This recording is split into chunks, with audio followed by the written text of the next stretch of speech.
سلام كمي تتصنحو تخاتلتن فتوتن رارا ميديا واناون موياون ميزاناون تحسوتات تزعلت حيزنا قريبنا لنا لعلواي وتادراو عزازي مس عجبتو إديه بلوم بتزامد حابريت هاون نتاب حرام ريت زلو سراويت زقابرو زلو ألسن مقتصال كونه عبشتو مبقعزنك أسوز نبرو وانا متحابابرتي حرام ريت زخونو دما عبوشت مريحنة بزقات مخفف السعيبو حفح كام زركبو تفليت اللوم لعلواي عزازي إدو نمنقست محابو سعيبون بتمساسالون عرسو حيل سلام ميلو زتوعا بحرام ريت زركب سراويت زقابرو زلو من قصغاس بزملكات بقدامنات زدهسس مايو زعبايو معرابة تقراي تخلكيلو أب قزعات تقراي حريدو زلو ممحدار كونريل دمك أزودون حاجش قدام بيرو منقستن سراويتن بوقعي ناب كتما أتيومالو مس مرح إيران أب كبير مفتاد زركب دونالد ترامب آيات الله علي كاميني أب قربا زيم كاب إيران كسددي موبالو نبركت زبالو إيراناويان أب فانتازيا سختيتو مالوم وغاندا كلتا معالتات نايز قتل سمون عرفت معالت خوينو كوعل أو ويجالا نايز يومن كالوتن حابريتاتات بزرزر كندسسينا channelنا لايك شير سابسكرايب بمقبار سدرارا رايخونو نابتو من اللمعلات سحزنا يوم هوانا وحابريتاتات كنسقر لعلواي وتادراو عزازي مس عجبتو إدهي بلوم أبو منغو منقسي كللا محران ناي محرا فانو زتقبرس ممعنا سعيبوم أبو ولوز نبرا حيل فانو بالعلواي نتك ززت أنحام كون ريل فانتاو محابا مس منقس بلتقنا عرق فات إروزالوم إذا عزازي مس ملو سراويتو بمنقس بلتقنا إدو محابوم بتنا تقالس زدقفوز نبرو حيلتاتون كود عفات إروم أبو كللا محرام أنساري زلوجي أمونغو فيدرالن إدغات جوجل فانون ناب سلام كمت بزبل منجست فيدرال حيال جوس قواسات زجبر زلون تخون أبوغون بلتقنا كسلافو زخلو نبارات أمرا رحام إدغو جوجل فانون إنا أكبر مازر كابم وترم وحد زي بحالو العلوت عزست جنرالات نتقالسي نار حروحو زملسو زلون تخونو أبتعد جوجل زلو حيل فانون ننبعلو مكداوس إنو زلوم بتزامات زينا دمام نتي أب حرام ريت زلو سراويت زقابرو زلو قالسن مقتصال كونا بشتون مبقع زنك أساس نبرو وانا تحبابرتي حرام ريت بتقراي نزركبو زخونو بتسفاين قسارا يازفلتن تمسكن داويت تابحالو أبوشت مسمريحنا زقات مخفف السعيبو أفحفح كم زركبو يتفلتو أب حرام ريت زلو حيل سلام تقراي استوسنو الكسبات أب محبرو ميدياتات والكوريتوتات لزحابو نهاتنا مرقت أيكونن أبوشتنا زخون عينت زسق منقصقاس يلن زبل قبر ملسي هيبو زلوم اتا أجنداز العالم وانا متحبابارت سراويس نبرات همسكن فيسبوك قطوم حتو يكمل لسلي علوو العلوت مرحتي TPF كاسروحنا يكالون حتو يكمل لسلي تزيكيلوم كلنا بهزب بتنكابلو يزبل صحوف تأقعو تانيحوم نزو سعيبو كواتو زتانحو حابريتاتات سنباد زفترون دخونو اتينا بمئتن عصرت سلستا شحت خطال زلو تمسكن داوي تأثيرو زبل حابريتا كواتقوا تتنحوم اتحابريتا جن حق زي مخان دومات اتحابارن بعلوم كتصرح تانيحو زلوم كابز حلف وانات جميرو عبز قتلو زلو كالستات ناي حساف للي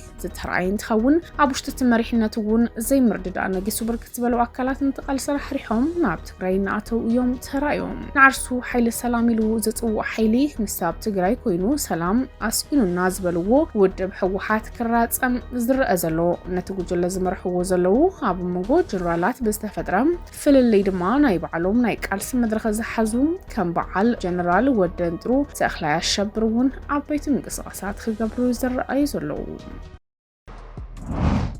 معراب تقراي تخلكيلو أب قزعات تقراي عريدو زلو من محدار كونري لدمك أزودو قدام بيرلو قزعات تقراي معراب تقراي نابلو زت وعوت كالات ساقده من محدار حمرام قزعات نعيو قزعات تقراي كونا بموبال سبعو حقزنا معراب تقراي كياتو كالكيلو زلو اتو مقبرت تهناي تكالات هابزوت وزرزرات قزعاتنا معراب تقراي نابلو يوم زقل سوو بزبل دما اتن معراب تقراي بزبل من قصقاس ዝገብርዎ ዘለው ትካላት ኣጊዱ ዘሎ በእሸተይ ዳምለው ኮነሬል ደመቀ ዘውዱ ዝምናስታት 3 ዓመታት ከም ኣካል ምዕራብ ትግራይ ዝጸንሐ እቲ ዞባን ትኸውን ብወገን ኣምሓራ ግን ሕቱ ከልዕሉ ዝጸንሑ እኳ ትኾኑ ኢህዴግ ወታደራዊ መንግስቲ ደርገው ዲቁም ቋንቋን መንነትን መሰረት ዝገብረ ምሕደራዊ ክልላት ክምስርት ከሎ ድማ ሓደ ካብኣቶም ሕቱ ይግበአኒ ዝተለዓለሎም ከባቢ ወልቃይት ምንባሩ ይፍለጥ እንትኾነ ግን እቲ ሕቱና መላእ ዞባ ምዕራብ ትግራይ ማለት እውን ወልቃይት ጸገዴን ቃፍታ ሕመራን እናሰፍሐን ትኸይድ በታብ ትሕታ አውራጃ ጎንደር ዝመሓደር ዝነበረም ከባቢ ወልቃይት ድማ ብ94 ስኻይድ ቁጽራ ህዝቢ ብምኽንያት ብምግባር ስኻይድ ቁጽራ ህዝቢ ምኽንያት ምግባር ብዓብላላይነት ተዛረብቲ ትግርኛ 96.5 ሚእታዊ ተዛረብቲ አምሓርኛ ድማ 3 ሚእታዊ ብምንባሮም ሃገራዊ ስታቲክስ እቲ ሃገር ብምምልኻት እውን በተሓድሽ ማንነት ተመስረተ ስርዓት ፌደራሊዝም ሓደ ዞባ ክልል ትግራይ ኮይኑ ክመሓደር ምጅማሩ ይዝንጋዕን በተመሳሳሊ ኣብተዋን ኣብ ትሕቲ አውራጃ ትግራይ ዝነበረ ሰፊሕ ግዛት ኣብዚ ሕዚ እዋን ኣብቲ እዋን ድማ ዞባ ክልተ ተባሂሉ ብትሕቲ ክልል ዓፋር እውን ተኻሊሉ ነይሩ እንትኾነ ግን ንኣስታት 10 ዓመታት ከም ኣካል ምዕራብ ትግራይ ኮይኑ ኣብ ዝጸንሐሉ እዋን ህዝቢ ተኸባቢ ዘይግባእ ምስ ትግራይ ተሓዊሱ ብዝብል ሕቶ ዘልዕሉ ሰባት ክሳብ ቤት ምክሪ ፌደሬሽን ጥርዓን ከቕርቡ ዝጸንሑ እንትኾኑ ሓደ ካብኣቶም ዝኾነን ኮነሬል ደመቀ ዘውዱ ድማ ኣብ ምዕራብ ትግራይ ከባቢ መንነት መሰረት ዝገበረ ገበን ይፍጽም ምንባሩ ዝፍለጥ እዩ ኣባል ሰራዊት ሃገር ዝነበረ ኮነሬል ደመቀ ሕዚ ናይታ ኣብ ትሕቲ ክልል ኣምሓራ ዝርከብ ወልቃይት ጸገዴ ሰቲት ሕመራ ተባሂሉ ዝተሰየመ ዞባ ምክትል ኣመሓዳሪ ሓላፊ ክፍሊ ሰላም ጸጥታን ኮይኑ ምዕራብ ትግራይ ዝብል ኣካይዳ ክሕካኽ ድማ ክጽንቅየ ክብል እውን ኣፍሊጡ ዘሎ መንግስትን ሰራዊትን ሱዳን በወግዒ ናብ ካርቱም ተመሊሶም ኣለው ሃገራዊ ሰራዊት ሲቪል መንግስቲ ሱዳን እቲ ንኣስታት 3 ዓመታት ኣብ ፖርት ሱዳን ዝጸንሐ ምንቅስቓሶም ኣብቂዖም ናብ ርእሰ ከተማ ካርቱም በወግዒ ከም ዝተመልሱ እንተፍለጥ ሃገራዊ ሰራዊት ሱዳን ንርእሰ ከተማ ሱዳን ካርቱም ልቂዑ ዝወፀ ኣብ ወርሒ ሚያዝያ ካብቲ ሽዑ ግዜ ጀሚሩ ግን ማእኸል ጥዑቅ ውግእ ኮይና ዘጸንሐት ካርቱም ኣብ ዝሓለፈ ዓመት ወርሒ መጋቢት ኣብ ትሕቲ ሃገራዊ ሰራዊት ከም ዝወድቀ ዝከርዩ ሎም በወግዕና ብርሰ ከተማ ካርቱም ተመሊስና ኣለና ዝብል ቀዳማ ሚኒስተር ካሚል ንነበርቲ ዝሓሻ ግልጋሎት ንምሃብ ድልዋቲና ክብል ኣስሚዕሎም ነዝሓለፉ 2 ዓመታት ሰለስተ ከተማታት ካርቱም ኡምዱርማን ዳርፉርን ቀንዲ ማእኸላት ውግእ ኮይነን ዝጸንሓ እንትኾና ብመሰረት ጸብጻብ ሕብራት ሃገራት ኣብ ዝሓለፈ ዓመት ካብ ወርሒ መጋቢት ክሳብ ጥቅምቲ ኣብ ዝነበረ እዋን ኣስታት 1.2 ሚልዮን ሱዳናውያን ናብ ዓዶም ድማ ተመሊሶም እዮም ምስ መራሒ ኢራን ኣብ ከቢድ ምፍጣጥ ዝርከብ ዶናልድ ትራምፕ አያቶላህ አሊ ካሚኒ ኣብ ቀረባ ጊዜ ካብ ኢራን ክስደድ እዩ ምባሉ ንብርክት ዝበሉ ኢራናውያን ኣብ ፈንጠዝያ ኣትይዎም ኣሎ ላዕለዎት መራሒ ኢራን አያቶላህ አሊ ካሚኒ ኣብ ቀረባ ጊዜ ካብ ሃገር ወጹ ስደተኛ ክኸውን እዩ ዝበለ ፕሬዚደንት ዶናልድ ትራምፕ እቲ መራሒ ንጹሃት ዜጋታት ኢላማ ዝገብር መጥቃዕቲ ክፍጽም ተፈቲኑ ኣሜሪካ ብቆጽበት ናብ ኢራን ከም እትኣቱ ኣብቲ ናይ ፈለማ መልእኽቱ እዩ ዝገልጽ ኢራናውያን ዝሓትዎ ዘለዉ ለውጢ ስርዓት ኣብ ቀረባ እዋን ክረጋገጽ እዩ ካብቲ ዝካየድ ዘሎ ህዝባዊ ተቃውሞ ሰረዳናየውን እቲ ኩነታት ኣብ ቀረባ ጊዜ ጋህድ ክኸውን ከም ዝኾነ ዝበለ ፕሬዚደንት ዶናልድ ትራምፕ ካሚኒ ተሪፍዎ ዘሎ ዕጫ ብሰላም ካብቲ ሃገር ምውፃእ ጥራሕ ምዃኑ ዝገልጽ ዘሎ እቲ ሕዚ ኣብ ኢራን ተፈጢሩ ዘሎ ኩነታት ቅድሚ ሕዚ ማንም ርእይዎ ዘይፈለጥ ኩነታት እዩ ዝበለ ትራምፕ አያቶላህ አሊ ካሚኒ ኣብ ቀረባ እዋን ካብ ኢራን ክስደድ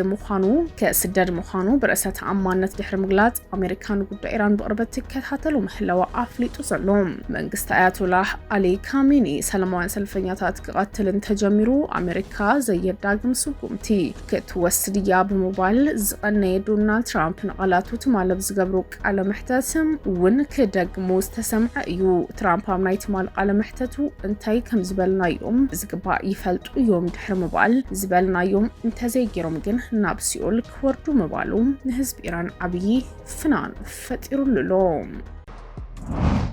ኡጋንዳ ክልተ መዓልታት ናብ ዝቕጽል ሰሙን ናይ ዕረፍቲ መዓልቲ ኮይኑ ክውዕል ኣዊጃ ፕሬዚደንት ዩቨሪ ሙሴቬኒ 15-16 ጥሪ ዕረፍቲ መዓልቲ ክኸውን ዝወሰነሉ ቀንዲ ምኽንያት ኩሎም ድምጽታት ህዝቡ ዜጋታት መስሎም ክጥቀሙ ጸቕጥ ብዘይ ዝኾነ ናይ ስራሕ ጸቕጢ ናብ ምውሃብ ድምጽ ቦታታት ክጓዓዙ ዕድል ምሃብ ምዃኑ እንትጠቀስ በዚ መሰረት ኣብ ክልቲአን መዓልቲ 15-16 ጥሪ 2026 ዝኾነ ይኹን ስራሕ ይህሉን ናይ ፕሬዚደንት ኣባላት ፓርላማ ሓፈሻዊ ምርጫ أوغندا دمت مهاب مسرح كاب 15 ጥራት ሒዙ ካይድ ትጽቢት ይግበረሉ ንብርገዝ ዝበለ ዓመታት ንተሃገራ መምራሕ ዝርከብ ፕሬዝዳንት ሙሴቬኒ ተወሳኺ ናይ ስልጣን ዘመን ምርግጋጽ ኣብቲ ውድድር ክሳተፍ ምዃኑ ተቃውምቲ ሰልፍታት ሃገር እውን ሓያል ውድድር ክገጥሞም ከም ዝኽእል ዝግመት ብመሰረት ኣዋጅ መንግስቲ ሙሴቬኒ ኣብ ዘንክልተ መዓልታት ንግዳዊ ምንቅስቓስ ሃገር ደው ክብልን ኣብያተ ዕዮ መንግስቲ ሓዊስካም መብዛሕትኦም ብሕታውያን ትካላት ዓጺን ከም ዝውዕላ ዝግለጽ ዘሎ ሙሴቬኒ ደጊሙ ተዓዊቱ ድማ ኣብቲ ህዝቢ እቲ ሃገር ቁጭዕ ከይፍጠር ህዝባዊ ዕግርግር ከይልዓል ከፊላው ስጋት ኣሎ በዚ መሰረት መላእት ሃገር ጽኑዕ ናይ ጸጥታ ምክትታል ይግበር እንተሎም ህዝብ ብሰዓቱን ዕለቱን ሕጋዊ መንነቱ ሒዙ ናብ ድምጽ መረጻ ክቐርብ ኮሚሽን ምርጫ ኡጋንዳ ተሓሳሲቡ ናይ 2026 ፕሬዝዳንት መረጻ ኡጋንዳ መጻ ፖለቲካዊ ምርግጋዕ ኡጋንዳ ዞባ ምብራቕ ኣፍሪካ ውሳነ ተራሃም ዘለዎ ዝእመነሉ እንትኸውን ሙሴቬኒ ኣብቲ ሃገር ንነዊሕ ዓመታት ኣብ ስልጣን ዝተቐመጠ ውልቀ መላኽቦ ምዃኑ ቁጠባት ሃገር ካብ ግዜ ናብ ግዜ እንዳወደቐ ብምምፁ ህዝቢ ኡጋንዳ ንምምራጽ ሙሴቬኒ ከም ቀደም በደስታ ክቐበሎ ከም ዘይኮነ እውን ዝእመነሉ ተኸታተልትን ፈተውትን ራራ ሚድያ ንሎም ዕለት ሓዝናዮም እዋናዊ ዛዕባታት ይመስሉ ነይሮም ተመሊስና ብኻልኦት እዋናዊ ዛዕባታት ክንራኸብ ኢና ቻናልና ላይክ ሼር ሰብስክራይብ ብምግባር ተጠራራራ ይኹኑ